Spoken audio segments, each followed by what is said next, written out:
out here on such a beautiful evening. I see the nice weather out there. I often don't know whether people would rather be outside, but maybe the mosquitoes are on my side tonight. I look on the bright side there. I know we're all struggling with that. This beautiful, otherwise very beautiful summer. I think we have a great lineup tonight. Before we begin, I just wanted to briefly, for those of you who may not have come before, and we may have a few newcomers here, my name is Chuck Ogg, and I'm with the Rock County Progressives. And we are a nonpartisan organization, and our mission is to promote education and activism around progressive issues here in Rock County. And we generally meet the second Wednesday of each month.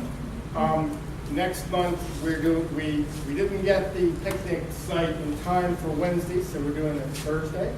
So we'll be Thursday, August, I want to say 14th. Got a Thursday in the calendar handy? I meant to, oh wait, yep, there it is, written down here, August 14th. My brain, it's like you get older, unfortunately. I tell people I'm still sharp, and my mind like a steel sail.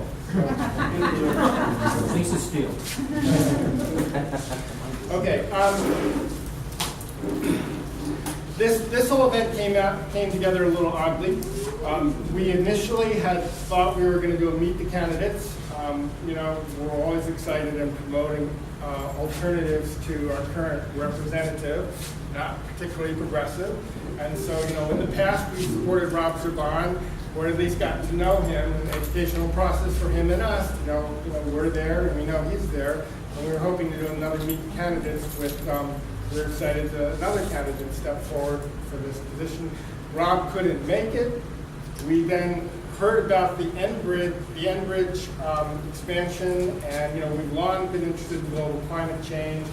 And when we found out that Amar was also interested in global climate change, we said, well, let's put them together and let's do something where we look at that from two different perspectives. And then we heard about Don Ferber, who's very knowledgeable about what's going on, both with broader climate change and with the Enbridge. And we said, all right, that sounds great, let's do that. So that's where this came about. We're very excited to mention, I'm going to make a quick announcement here, because we don't have a lot of time. I heard this from Lynn, and after I make the announcement, maybe you could just stand up and just say something quickly, because we don't have a lot of time. But we're having there's a town meeting on the pipeline on July 17th, that's a Thursday at 6:30 p.m. at the UCC Congregational Church, 123 East Washington Street in Delavan. And if you want to hear more about that, see Lynn after the... Yeah. That's going to be sort of an open dialogue conversation type meeting so that everybody has a chance to participate in that, keeping their knowledge and do it together. Great. And another announcement, you ever heard that expression, it ever rains, it pours, or I don't know. Then I learned from another friend who, I don't think she's here tonight, she's here, there's somebody to speak about this. It turns out that they're going to have a Move to Amend program, guess what, Thursday, July 17th, at 7 p.m. So you can rush from one to the other. This is Evans, featuring Rick Brunton, talking about the dangers of corporate personhood. Definitely a serious problem out there. 7 p.m., first floor meeting room, Congregational Church, UCC Church, 112 West Church Street in Evansville. See, you want to learn more information. Great. Okay. The only other things I wanted to mention were, I'm going to pass around a sign-in sheet. If you're not already on our list, please add your email address. That's the most important thing, so you can hear about our events. Your phone number and address are important backup. And if you're already on our list, you don't need that, all that. But we like to see who's come, so you might just stick your name on there so we know that you showed up. And that's very helpful. So I'm going to send that around. And one last thing. we have these for free. You know, we're all volunteer. In fact, fortunately, I just heard we may lose one of our important volunteers. And if you guys want us to continue, we're going to need some more help. So if anyone has any free time, let me know. Come up and say you want to be part of our steering committee, because we could use some more help to get these things together. Between our failing health and various problems, it's going to be a challenge, but we're going to try to keep going. That keeps us going, and volunteer green money also keeps us going. Not a lot, just a few dollars. It's free. Don't feel you have to contribute, but we appreciate it. Okay, here's how things are going to work. I asked each of our speakers to speak relatively short and a relatively brief presentation. What I'd like to do is keep the discussion period after. I mean, if you have some clarifying points or something really important we could, ask the speaker to elaborate on, that's fine. But I ask you to hold your general questions till after both speakers have presented, and then, ask either speaker or both speakers important questions after that. We also close up, the call closes at 8, so really it ends probably a 10:15, and we're going to be really strong about getting everyone out of here. So we don't have a lot of time, but hopefully we'll take good advantage of it. Okay, first up we're going to have Don Ferber. He is with the Sierra Club, and he's been real active there on the Beyond Coal Climate team, which is something we definitely have to start thinking of, going beyond coal.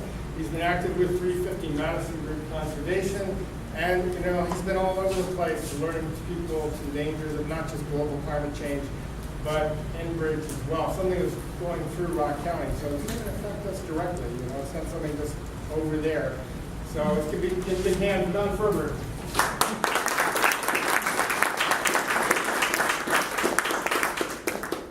Thank you. I wasn't sure what sort of crowd I'd have here tonight. Reminds me of the Sierra Club, where so many people have about the same color hair I do, and about this age range. So we need more young people. Anyhow, what I want to talk to you tonight about is particular Enbridge, which is a big corporation that does a lot of pipelines. They're pipeline 61 through Wisconsin, and some of the reasons you should be concerned about this. So what's flowing through this pipeline right now is something called tar sands. This is coming from Canada, although we do potentially have that here in the United States as well. But this is coming down from Canada, from huge areas there that they are tearing up, and this product is being pushed through this pipeline here. Well, the first thing in terms of climate change is, in order to extract this stuff, and this stuff we just call tar sands, it's in the ground. The oil substance is in with the sands there, and the best analogy I can give, if you ever seen wet asphalt, the black stuff be laid down on the streets, that's about what it's like. That consistency, that thickness, and that grittiness to it. It has to be refined. I mean, even to extract it, they generally use surface mining, where they rip off the surface of the earth over huge areas, dig this stuff out, and then they'll put it through the pipeline. But there are also other methods. They can go under the ground with huge amounts of steam and pressure and extract the oil that way. But they can't refine most of it up there. And this stuff, the tar sands, in order to get it to flow through the pipelines to where they want it to go, and by the way, probably a lot of the gasoline we buy here in the United States, especially in this area, is tar sands now. So some people like that, say it's kind of our neighbor, our friend, it's local. Well, the problem with this is it is extremely energy intensive to extract this stuff. Even though it's here and closer by, it takes a lot more energy to do this than even if they're getting oil, say, from the Mideast or other places.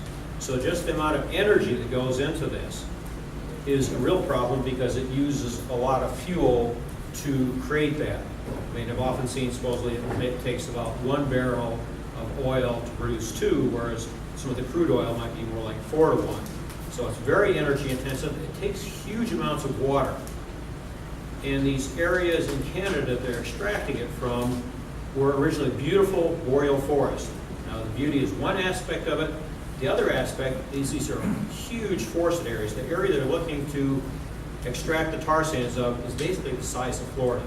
It's not inconsequential. Those trees are carbon sinks that retain the carbon from the atmosphere. You tear that stuff up, you lose that. It takes a tremendous amount of water from the river There are native tribes people that live there. This is their sacred homeland. They're actually considering leaving because their cancer rates are so high. It is so toxic from all the chemicals there, doesn't sustain animals, that they feel like they may need to leave their sacred homeland. It is really terrible. There's one doctor who works with them out there, and there's some real horror stories to tell about the diseases they're incurring. When they use all this water, sometimes after it's used, it gets put in huge ponds along with the chemicals and everything else. I heard about a huge flock of geese that descended there and basically instantly died. We had one of our people come and talk to us. She had been up there, and she says the smell is something you can't believe in those areas because of the chemicals and the sands and everything that's going on. Like I say, it's really extremely energy and water intensive and very destructive to the lands up there. But in order to get that to flow through the pipelines from Canada, they have to mix it with chemicals to dilute it, called diluents. Now, because this has to do with making money, it's considered a proprietary trade secret, and we don't know what's in those chemicals. We know there's benzene in there, lots of other stuff, but it means if something happens, you won't know what you're dealing with because they won't tell you. An analogy somebody gave me is I won't go to the store and buy a pack of Twinkies or Ho-Hos. They'll tell me everything that's in there. Stuff may not be the best for you, but it's probably not that toxic.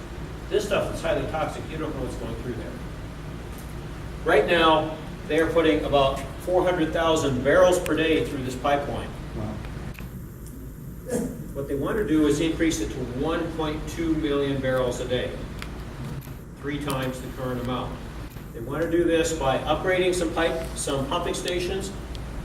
The current pumping stations are the ones sort of yellowish on the map here. Then they want to add 9 more pumping stations in Wisconsin and 3 more in Illinois so they can increase the flow in this pipeline. They're not changing the pipeline as such. The claim is that the pipeline has been tested for this and will tolerate all that flow and pressure. Now keep in mind, this is kind of a sandy, gritty stuff that's pushing through there. Have you heard of Kalamazoo River, Michigan? What happened there 4 years ago? A pipeline that was carrying 190,000 barrels a day, half of what this one is currently carrying, and a sixth of what it could be carrying, spilled about 1 million gallons of tar sands oil, polluted many miles of the river. This stuff you can't clean up like regular oil. Not that regular oil is easy to clean up either. You drive it off your garage floor somewhere. Enbridge has spent $1 billion on that over 4 years. And supposedly it's not properly cleaned up still. They just wanted to dump it other places so to get it out of sight, out of mind. Think what a pipeline 6 times that flow could do here. This pipeline has already had several major spills in the state, in Russ County, in Clark County, and in Adams County. I think this was the one from 2012, where as soon as it happened, they cordoned off the area. You couldn't get close to it. They didn't want you to know what was going on there. But the pipeline isn't that old, and they do break and they do spill. They'll tell you they use the best safety standards.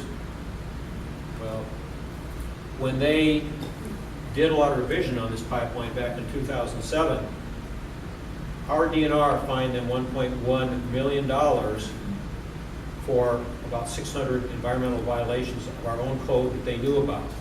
Now, if they're not even willing to follow our own code, how much do you want to trust them when they tell you this thing is safe? We've heard other stories about people along there, they do things that are just not a good company to deal with.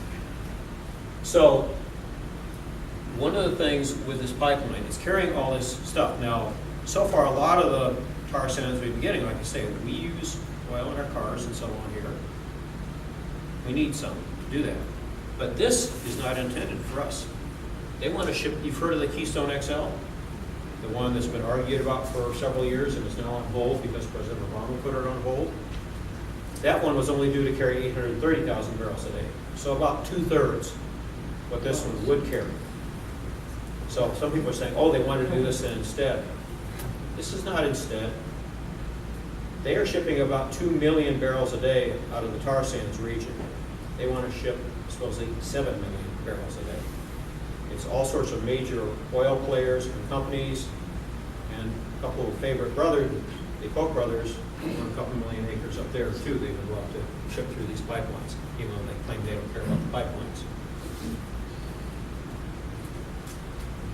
So for them to, now supposedly this pipeline is already permitted, according to Enbridge at least, for that increased flow. So it's permitted, all they need to do is get permits for the pumping stations. Well, so it's a question, under the standards, what we knew back then, shouldn't there be a new environmental impact statement? At this point in time, our Department of Natural Resources is declining to do that. But they should hear from people, from you directly, and through your elected representatives, that they need to do something about this, that you want your safety ensured, regardless of what you're concerned about otherwise. It's not a partisan issue when it goes through your land. This can mess up anybody's land. It goes through a lot of precious riverways in Wisconsin, including the Wisconsin River. And I think the rock, I can't remember if it crosses the rock somewhere, that we want to preserve. So there is a lot at risk here with this pipeline. With the pumping stations, it depends on each county's rules and what the zoning is there. But in Dane County, where this one, right here, it's called Waterloo. It's actually in Dane County, or Waterloo is over here. It turns out that they need a conditional use permit, which they don't want to get for this, because that opens it up to public hearings. Enbridge is not known for their public disclosures. They're not looking for that. That's one of the reasons why I'm speaking to you here tonight. We want the public to know about this. We realize people use oil right now. We would like to move to better things. We'd be better off investing our money in clean energy we could be doing here in the state, producing a lot of jobs. So far, we're not doing enough of that. But, it's one thing to meet demand in an environmentally responsible fashion. It's another thing not going to be honest about what you're doing. And we're asking for that honesty and openness to occur in respect to this pipeline. So in Dane County now, they're required for a conditional use permit. We're not sure if they're going to build that, apply for that permit anymore in Dane County for that. But you've got other counties, you'll notice down in Rock County, this is actually an existing one. I think they want to upgrade. Now, I don't know that would require a permit, but if it is, that's something to pay attention to. Because then you especially want to go to your county board or whoever and say, we want, this should be a conditional use permit, or if it's not that way right now, can you make it that way? The county, we've also had 2 county boards, Jefferson County first, and then Dane County. The county boards passed resolutions telling the DNR that they want a full environmental impact statement on this because of the risk. We at least deserve the truth about what we're facing here, and we don't have it right now. All the other counties along this, we would like to do the same too. We need to put pressure on the DNR. And also, there are elections coming up this fall. Ask your people who are running for office, what's their position on this? Are they willing to protect you, just as citizens here, who are landowners, concerned citizens? You're concerned about the resources we have here. You're concerned about your neighbors and their well-being. This is highly toxic stuff. So you have a right to go to those people and say, we want answers, tell us the truth at least, and then we can make proper decisions from there. So this tar sands is due to go down here to a transfer station, Flanagan. There is a connection there on a pipeline to Cushing, Oklahoma, and from there is where they're building Keystone South right now. This is due to go overseas, so someplace else will get the oil, we'll get the risks here without hardly any jobs at all. So that's basically the issue. I mean, there's climate change issues, for those of you concerned about that. There is concern about Wisconsin's natural resources and your neighbors and what we're going to have going forward, because if this pollutes our waterways, pollutes lands, you're not going to get them back anytime soon. There's a lot of risk. It runs, for instance, just outside of Fort Atkinson, right through the edge of town there. So this is just one of many means of getting out there. By the way, because they're not getting it out of there fast enough, something else you should know about is that there are trains carrying both the tar sands oil and also Bakken oil that comes from North Dakota. The Bakken oil is more of a crude oil as you think of a normal oil, but there's one other aspect of that. It's highly explosive. What happened in Quebec a year or two ago, that was Bakken oil. So if you hear something, a train that's exploding or some explosion, chances are that's actually the Bakken oil. But these cars are coming through the state carrying, you know, even if the tar sands oil spills, it may not explode, but it's going to make a heck of a mess. And so these things are being transported through the state. You don't know most of the time that they're going through there. You don't know most of the time that you're being put at risk, but you are. So they want to do that. They want to actually put it in a port in Lake Superior and ship it through our Great Lakes. Think what a good spill would do up there. So this is really toxic stuff. I mean, it is part of the reason we need to look for better solutions to what we're doing. Clean energy prices are coming down. We have alternatives that we're working on in terms of vehicle. We could go to better transit solutions, you know, that will also offer more people ways to get around more equitably. So there are means of moving beyond this. We're not going to move beyond it instantly. Right now, what we need to do is see if we can stop the expansion of this pipeline from the 400,000 barrels a day to 1.2 million barrels a day. Thank you. Good.